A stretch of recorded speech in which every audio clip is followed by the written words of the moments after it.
Hello and welcome to the Eastern Front. My name is Dalbor Rohaj and I'm a senior fellow at the American Enterprise Institute. I'm joined by my friends Giselle Donnelly. I also work at AEI. And Yulia Zhozha with the Middle East Institute, Georgetown and George Washington Universities. On our podcast, we talk about the challenges to European peace and security that have erupted along the line running from the Baltic Sea to the Black Sea, the Eastern Front, and about why those matter to the United States. Our special guest today is Maria Snegovaya, a senior fellow at the Center for Strategic and International Studies in Washington and a postdoctoral fellow at Georgetown University. If you enjoyed this episode, please consider subscribing, rating, and reviewing us on Apple Podcasts, Spotify, or wherever you get your podcasts. Thank you. Maria, it's great to have you on the show. We are going to talk about Russia, but before we talk about Russia, we want to talk about your primary line of research, the topic of your dissertation, which got turned into an Oxford University Press published book. We'll link to the book in the show notes, and almost by accident, we might want to start with the shooting of Slovakia's Prime Minister Robert Fico, not because we would want to revisit the event. We did a special episode on the shooting, but Fico, to my mind, illustrates quite neatly what is the primary argument of your book, his own political trajectory away from the post-communist Social Democratic Party to his own version of political populism. So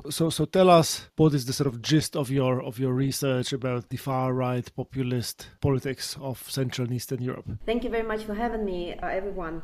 It's a big honor, and it's also a pleasure to finally find a place which focuses not just on Russia or East Central Europe, but actually both of them combined. It's always been a problem for me to fit my expertise somewhere, since I happen to be working on both regions as well, and they do have a lot of learning from each other to do, which I hope we get to talk a little bit about today. So back to your question, Dalibor, it's unfortunately very concerning development. Certainly populism is spreading. It's kind of started in Central Europe. I think that the region certainly can own populism in that sense. It's where in the recent decades these populist leaders came to power, certainly in very high numbers, and stayed for a while, but now it's spreading, and therefore it's extremely important to understand essentially what's happening. So polarization is one of the toxic outcomes of, so populism is both a product of polarization, it also contributes, deepens polarization. We've seen it here in the United States, we've seen it everywhere in Central Europe. I in particular focused on Hungary, where polarization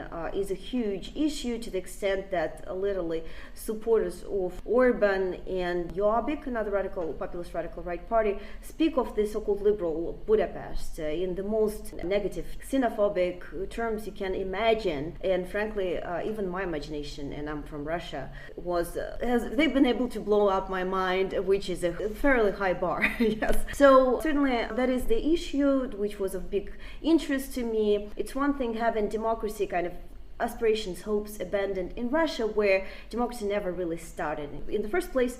But Hungary, Slovakia, Czech Republic to a less extent, and Poland, the key countries of my interest, were fascinating in the sense that at least Poland and Hungary pioneered liberal democracy and reforms in the 1990s. And why did they decide to give up these freedoms? Why did people vote for these illiberal leaders who openly state that they are liberal? This was the puzzle. And essentially my answer is, let's move beyond just the general explanations and calling each other names, right? Let's move beyond just saying that it's all about xenophobia and anti-immigration sentiment, which is all true. I'm not saying it does not exist. My point is that we need to bring into the analysis also other explanation. For example, if you want to understand why do suddenly you see all these episodes of xenophobia spreading all over the world, right? As I mentioned before, it spread beyond just post-communist region.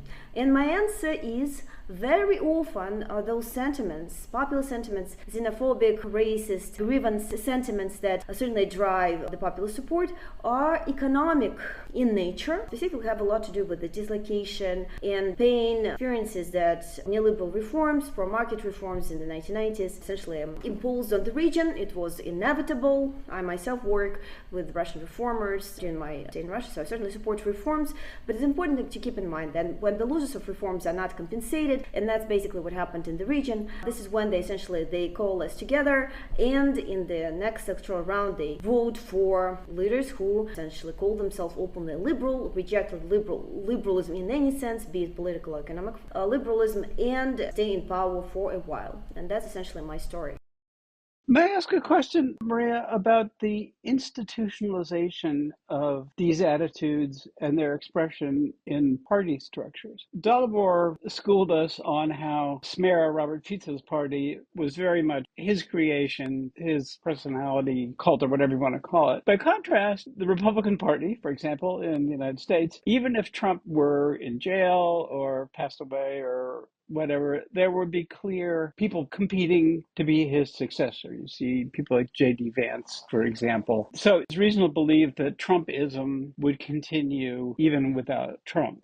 All these things may be specific to the countries involved, but I'd be interested in your take, or if there's a general pattern in Central and Eastern Europe that you've observed. Yeah, I don't really buy this story that it's all about charismatic leadership, partly because Putin is now described as charismatic, and Putin is by, his basic training as a KGB agent was selected as the most unnoticeable and uncharismatic person ever. And literally when he came to power, that's what he looks like. But if you have a lot of money and resources at your disposal, you will be made charismatic, everybody can be made charismatic when they have all these resources. But I think more in terms of opportunities. And my point essentially is that the convergence along this economic neoliberalism that was necessary during the time, the convergence of mainstream parties essentially created this opportunity for many different types of leaders, parties, essentially to jump in. In the post-communist region, this was also delayed by the European Union accession, because before the accession was actually granted, these countries were desperate, and Slovakia is one good example, really desperate to join. Most famously, the Brigita Shmognerova, the Minister of Finance in the reformist coalition in Slovakia in early 2000, she was actually from Social Democratic Party,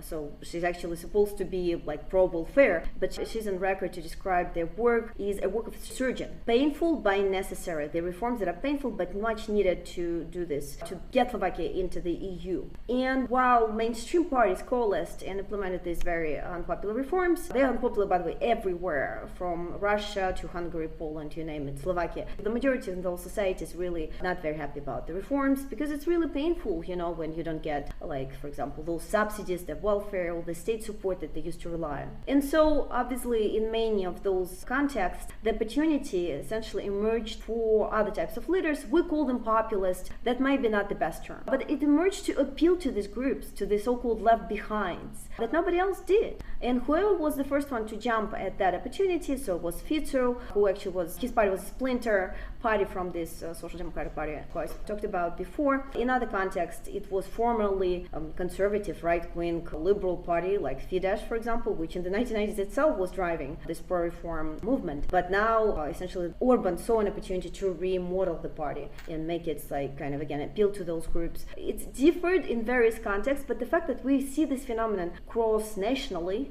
in the United States, if you remember 2016, Donald Trump's appeal very much also went to those left behinds. And you might remember this so-called unfortunate description of them as basket of deplorables by Hillary Clinton. Certainly that really enfilled his base, precisely because this is the issue for these groups, that the mainstream parties don't take them seriously, don't speak of them respectfully, and that opens up opportunities for other parties. So I do not think it's about leadership as much as it is about opportunities, but certainly some countries get a little bit luckier than others, in the sense that some get a little bit worse leaders than others, but just because of this nature of opportunism, and populism is extremely opportunistic by default, I don't think we should be hoping that it's going anywhere anytime soon. This is with us to stay, with or without Donald Trump, who, by the way, really for almost 10 years at this point has been remodeling the Republican Party, and the same is going to be true in other contexts as well, most likely. So you're describing really well populism, and I think it's something that you too and many understand as a phenomenon, based on also Giselle's question, is a phenomenon that we see across the space, whether we're looking at it on one side of the Atlantic or the other, or one side of the European continent or the other. But let me bring in one more concept and help us make sense of how you're thinking about this, and that's democratic backsliding. We tend to overlap it often with populism. And basically, I'm asking the question, how did we end up talking about democratic backsliding as a phenomenon that pertains strictly to Central and Eastern Europe, right? Because that's what we associated with. There's definitely examples of how we would conservatively define democratic backsliding in Central and Eastern Europe, but not all countries fit in that at all. You can also see examples of linearity when it comes to liberal, as you're describing, liberal progress. Linearity in terms of progress or the lack thereof, right? But not necessarily the backward trend. And then the second part of this question is, why aren't we talking about democratic backsliding as a phenomenon outside of this region? Whether you're thinking about Western Europe or Russia or the United States or anywhere else, help us make sense of the overlap or the absence thereof between populism on the one hand and democratic backsliding as pertaining to Central and Eastern Europe on the other hand. Great question, Yulia, and probably really well positioned to answer this question, since I literally just finished teaching a class at Georgetown called Democratic Backsliding from Orban to Putin. Yeah, certainly that's something that I'm tackling constantly in my research and my teaching. And in my opinion, honestly, democratic backsliding is not unique to Central Europe. Unfortunately, honestly, here in the United States, we also have seen some very worrisome trends, but it goes beyond that. Asia, India, Latin America, very much so, elsewhere as well. And pretty much the same phenomenon, and this is where I conclude with the book. You're supposed to conclude on, something like really big. And my big conclusion is it's very important for us to understand what is going on, because this is by far not the issue that's regional specific. It's worldwide. It's not going away. At some point I was thinking, oh my God, this is like in 2020, I thought, okay, populism is done now. Nobody's going to care about my book. But fast forward 2024, everybody cares about it again. Sorry about that, but it's certainly good for the book. But the issue has to do with the fact that the liberal democracies, from my perspective, are struggling with figuring out the best approach about globalization. I actually conclude by citing Polanyi, the prominent scholar who studied a lot of related questions in his work during the interwar period, essentially trying to understand how come in pro-democratic countries suddenly have all these fascist, Nazi, illiberal movements all of a sudden, and essentially he identified it as this consistent problem of reconciling free markets with stable social and political life. My point, and the book is entitled When Left Moves Right, it's about social democrats that throughout the second half of the 20th century essentially secured us from the challenges of the rise of the fascist movements by offering a lot of redistribution to lower income, economically vulnerable groups, therefore sort of shielding them from the downsides of the free markets. The societies had to pay a price for that, maybe less economic growth, less development, but they were able to secure social stabilities by taking care of the well-being of these groups. But globalization, which started in the 70s, kind of destroyed that equilibrium which was discovered with the assistance of social democratic parties, because it's very hard to combine a lot of high distribution with, for example, open borders, right? You can't just sustain the same level of distribution where you have, like in the United States, in huge inflow of immigrants. Now, since then, pretty much, it kind of started to undermine this fragile balance which was found for a couple of decades, and today we again are at this point where we have to struggle with it, try to figure out what is the new equilibrium in these new realities of globalized world. How do you sustain liberal democracy under these conditions?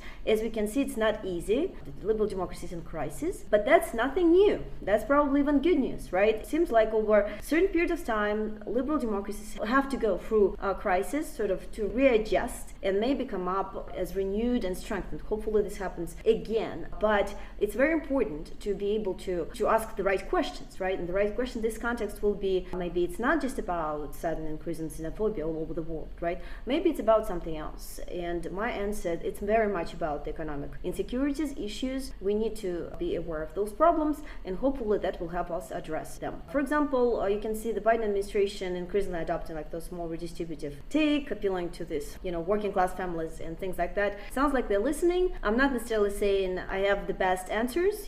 Political scientists are best at diagnosing problems than happen to resolve those issues. But at the very least, we can try and help.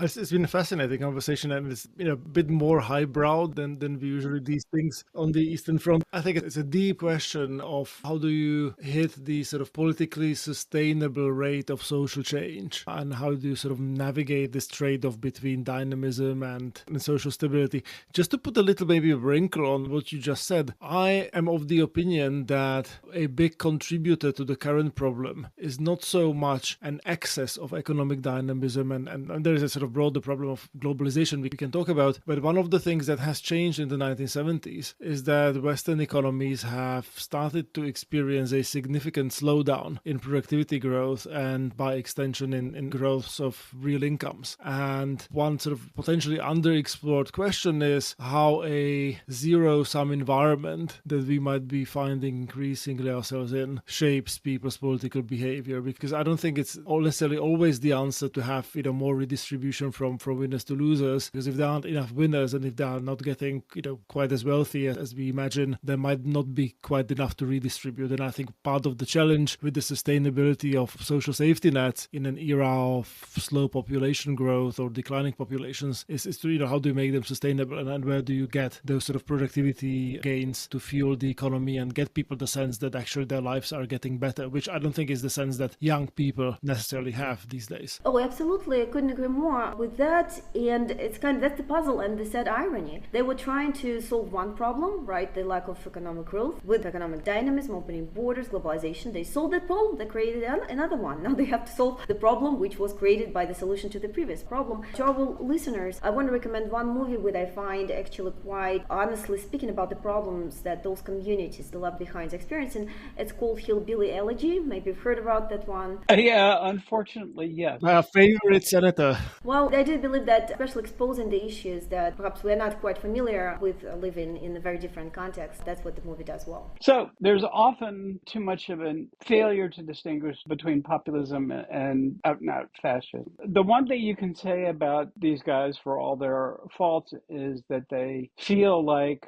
elections and other forms of democracy are essential to legitimate their rule. Do you see that as being a serious break on the slide toward heavier forms of authoritarianism, or is it just a matter of time before they adopt more severe forms of personal rule? Great question, and I wanted to flag that, especially specific for Eastern Europe, but also spreading behind it. These leaders have a very easy ability to conflate political and economic liberalism. So my argument is that the problems come from too much economic liberalism, right? But the leadership in these countries framed this as the problem of political liberalism, and that's why Orban openly, for example, and others openly postulate this a liberal democracy. It's very easy to say that because in this context, both democratic, pro-democratic and pro-market reforms, they happen simultaneously, and people just often do not distinguish between the two, right? Like whatever, democracy and markets, it all came together in one big package, and so let's just maybe get rid of both, which certainly helped those leaders to try and dismantle many checks and balances on their authority. There was some really concerning trends happening in Slovakia, even before obviously Orban, and Poland less so. But there is also good news, though, to your question. It has to do with the fact that we also done a lot of research in surveying the supporters of these parties, and in Poland in particular, we actually find that these supporters are still very democratic, in the sense that they believe in democracy as a working instrument, that they don't want to fully abandon these mechanisms, with an important caveat. As long as their majority opinion is the one that's the main one that gets to rule. As long as we win. Exactly. As long as we win and we get to decide without checks and balances and all those, annoying minority rights and one needs to expect, etc. So it's both, I'd say, good and bad news. The good news is that there probably is a limit to how far all these leaders can go, because those voters are very particular about, preserving democracy in the countries, being able at least to vote in free and fair election and get rid of the guy who they don't like. Bad news is that at the same time, they're not big fans of the key tenets of liberalism as we know it, including checks and balances and minority rights. But if anything, the recent elections in Poland are in confirmation of the fact that democracy is still working there, thankfully, although perhaps it's a little different, say, in countries like Hungary. All right, so then let's inelegantly just switch to Russia. And let me start it off with a very different kind of question. I want to ask you, Maria, about neo-Nazis and ideology, because I know you're thinking and writing a lot about ideology in the Russian sphere, and I think that's one of the big questions that still remains unanswered for many that are Russia watchers. And it's a twofold question. One is, and I'm going to formulate it just in direct terms, why is Putin and others around him, why do they keep talking about neo-Nazis in Ukraine? Everything seems to turn neo-Nazi in Ukraine. And, for a Western audience, this is something really hard to understand because there is not much proof of that. And there's, in numbers less neo-Nazism voting patterns than in other countries in the region. So he probably speaks to a domestic audience on that, but I'm wondering if you can spell out for us what he's tapping into and how this is resonating with what people in Russia learn in school. And then the second part is, how about neo-Nazis in Russia? Through the course of this full-scale invasion, how prevalent is this type of ideology, far-right right, fascism, neo-Nazi in that corner becoming more visible, more prevalent, more dominating, or not in Russia? Great questions. So we're talking about left behinds in Central Europe, and Russia is also dealing with its own problem of left behinds of the transition. Except it's not just economic, which, by the way, Russia experienced very much the same problems as Central Europe experienced that I described during the 1990s. But Putin, ironically, the incumbent, the establishment guy, was the one who, the Russian version of the populist, who kind of incorporated those grievances. He appealed to these guys. But apart from the economic concerns, Russia, a former empire, you can argue it's still an empire, had a lot of ideational issues. It has been struggling with understanding what Russia is, what Russia represents. Like when we ask about, like anybody in our podcast can probably answer what America is about. Maybe, yes, it's going through some struggles, but essentially the ideals, the kind of the vision of the future that the United States represents, it's more or less clear. But in Russia, because the miserable failure of its really ambitious Soviet project, the 20th century, the 1990s have left Russia very at unease with what it is and where it's supposed to go. In the 1990s, I still remember Yeltsin, for example, has been looking for the so-called national idea. And if they were it went as far as to announcing a competition in the major Kremlin newspaper, and whoever was going to send the best national idea was going to win a prize. And the sad irony of that is actually there was no winner, which actually tells you all you need to know about Russia's struggle with national identity. So how does that relate to neo-Nazi in Ukraine? That's how. All of the major status that Russians are really obsessed about is true. Like the obsession with the great power status during the Soviet times was promoted deliberately by the state. It often compensated for the miserable conditions of life that many people had. But it's like no matter how bad you live, and even if you say you have a toilet outside of your small house, you don't even have decent elements of comfort, you compensate by knowing that Russia's great and it's showing those Americans where they belong and things like that. And these emotions were so high and so important for many of them that in the 1990s the polls have demonstrated like this desperate need for this greatness that people thought was taken away from them. And when Putin came in, he did not only appeal to those economic left behinds, which was very large part of his success. He did increase redistribution thanks to the energy revenues that he incurred, but also catered to this in-depth need for greatness. And how is greatness achieved in the Russian context? So the two left all the things of greatness that Russia as a country has from the Soviet times is, first of all, it's the UN seat in Security Council, and the second one is the nukes. Both of them are the achievement of the Great Patriotic War, so-called, the Russian victory in the Second World War. So this victory in the Second World War has become almost sacralized under Putin. Essentially, it's the main reason why Russia is great, because it's how it's gotten all these major stakes in the international system. And so throughout all these 25 years almost, Putin has been promoting this idea of the victory in the Great Patriotic War. Russia's winning against Nazi. And in order to prove that Russia is still great, Russia needs to keep winning. So the war in Ukraine is very much this claim for this major status of imperial greatness. And who is Russia fighting against? Well, yet again, Russia is fighting against the same Nazi it did during the Second World War, and against the West more broadly, as is presented by the Kremlin-led propaganda. As the argument goes, Russia historically has been fighting against the West, be it Napoleon invasion, Hitler's invasion. They've forgotten conveniently that the Second World War was won as a coalition with the United States, with European countries. And now it's all about how Russia is alone fighting against this Nazism. Again, it's like its historical mission, and that's how it achieved its greatness. So in that sense, the neo-Nazi are really, really needed for the Kremlin to make this connection back all the way to this deeply ingrained Soviet symbols of faith. So, and to your second question as to what the situation looks like in Russia domestically, so it's really a definitional issue. Are there neo-Nazis in Russia? Well, some would say, Putin himself kind of is. The things that Russia is doing in Ukraine, really, right, all these crimes against humanity, mass atrocities, like completely unprovoked aggression, also the extremely dangerous propaganda that they're spreading, But definitionally, most likely, Putin is this neo-imperialist, right, in the sense, based on what I've described, he's just trying to reestablish control on one of Russia's former colonies in order to, again, reconfirm that Russia is a great power. It gets to do what it wants, and nobody gets to constrain it, no matter how much the West will try. So, independently in Russia, there was an effort, very weak effort, to come up with something alternative as an identity. And there was some nationalist movement emerging here and there sporadically in the 1990s, early 2000s. And as you know, even Alexei Navalny kind of took part in one of the Russian marches. Usually they're looked at negatively, and that's right. But also think of them as an effort to come up with something other than this consistent imperial identity that Russia has over the years. That's pretty bad too, right? This war is also pretty bad. So this rise of nationalism was an effort to develop some sort of alternative agenda, but it was completely destroyed first in 2014 when Putin invaded Crimea, which split the Russian nationalism, because essentially it's unclear. If you think about it, it's like, it depends how you think about Ukrainians. Are they Russians?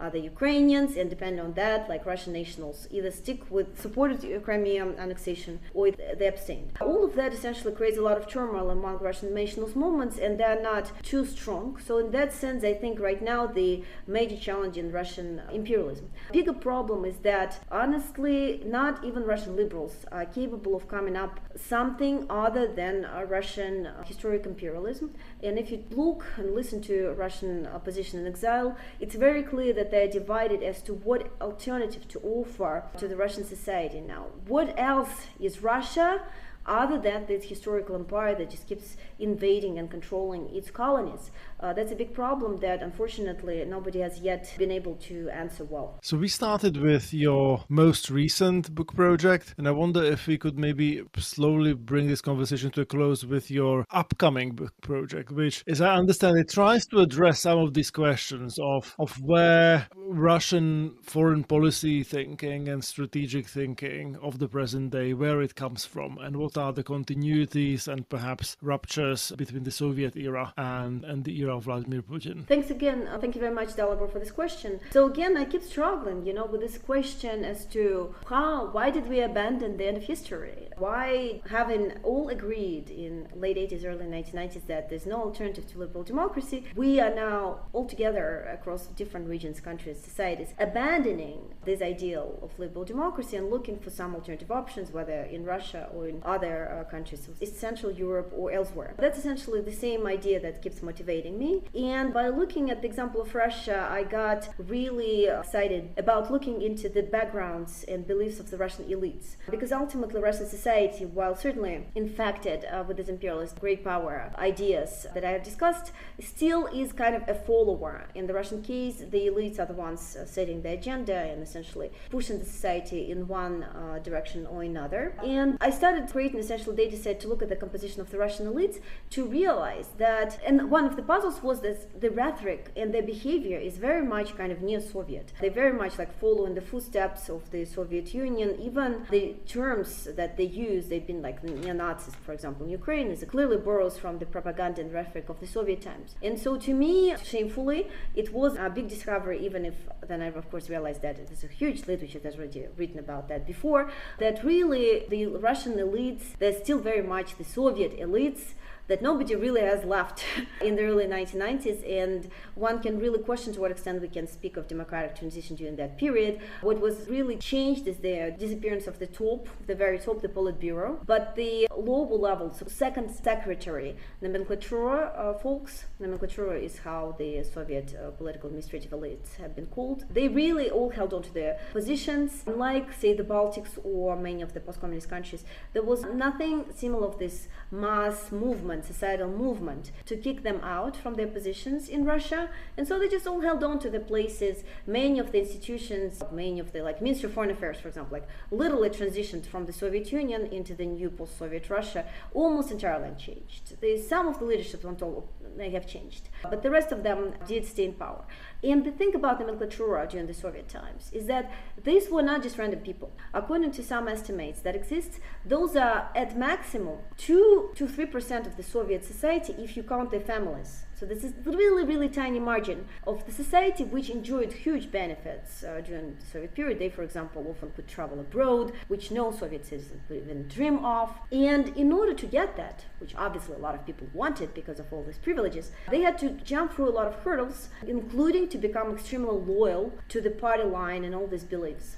So these are people quite brainwashed, which has selected through a series of cleaning procedures into this really statist, so-called quote-unquote patriotic types of thinking, which I think they very much held on to. So this new book that I'm working on right now essentially traces, first of all, if it's true indeed for many important institutions like Security Council that many of those people have backgrounds in the Soviet nomenclature. The answer is yes. We had this data set for 2022 of the top 100 Putin's political elites. Of them, about 60% either themselves with careers in nomenclature or their relatives, but mostly it's themselves. So it's pretty much the same people who just, maybe from the lower ranks of the nomenclature, who just moved from the Soviet times straight into top of Russian politics without much change. And should we really be surprised that in their views they preserve and hold on to a lot of those same leftover Soviet ideational beliefs,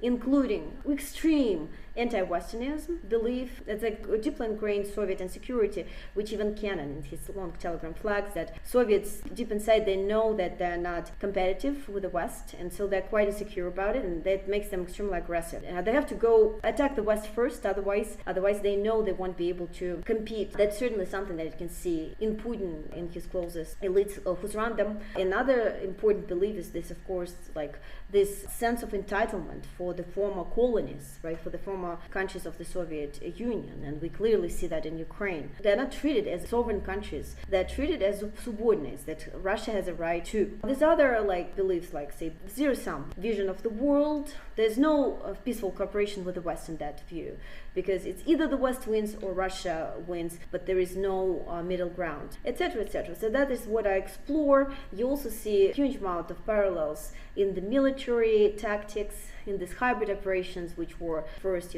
pioneered by KGB/other Soviet security services and whatnot. And I believe it's a timely work because I think Russia, unfortunately, will still remain an extremely challenging issue for the West in the forthcoming years, and understanding how these legacies actually inform the thinking and the tactics of the Russian leadership is extremely important. One last thing I'll mention, there's actually a lot of literature on the so-called Soviet operational codes published in the 50s and the 60s in the United States about when the people try to understand essentially how does the Soviet leadership thinks. And one issue that comes out very consistently and that really was striking for me, because you see that in Putin as well, is extreme opportunism of the Soviet leadership. You'd think they're Marxist and they're supposed to hold on to certain beliefs, doctrines, but reality is, and Lenin says so, you should do whatever it takes, lie, kill, essentially, I'm not quoting directly, but essentially do what sort of atrocities you want, because we're not those, stupid Philistines who just hold on to their morals. We do whatever it takes because we have this ultimate goal that actually forgives, excuses all the bad things that we will do